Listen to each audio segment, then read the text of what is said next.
አለይኩም ወራህመቱላሂ ወበረካቱ ወደና የተከበራችሁ የቻናላችን ቤተሰቦች እንዴት ናችሁ? ሰላም ናችሁ? እኛ ጋር ሁሉ ሰላም ነው አልሐምዱሊላህ።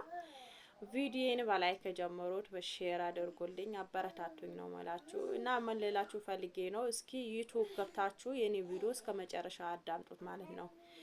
እና ምን ለማለት ፈልጌ ነው፣ ነፍሴ አላህ ይረህማት፣ አላህ ጀነቱን ፍርዶስ ይወፍቃት። ከዛሬ 3 ቀን ነው 4 ቀን ሰምቼ በጣም ነው የደነቀጥኩት እና ያው ሞት ሁሉም ሞታችን ቀባሽ ነው፣ ማይሞት ሰው የለም። ግን ብቻ የመዳም ቅመም ሆና ያው አርፋለሁ እቀመጣለሁ ስትል በሞት ስትለይ በጣም ያሳዝናል። እንግዲህ ቀደር አላህ ነው፣ ቀደሯ ስለደረሰ ነው እላችኋለሁ ውዴቶቼ። ምን ለማለት ፈልጌ ነው፣ ባለቤቷ ደግሞ በአላህ የባለቤቴን ፎቶና የኔን ፎቶ አትፉልኝ፣ በባለቤቴና በኔ ቪው ላይክ በሚታረጉ እኔ ላይክ አደርጋለሁ ብለዋልና ውዴቶቼ በተቻላችሁ አቅም በእነሱ ቪዲዮ በሰሩ ለእናንተ ጠቃሚ ነው ብዬ ነው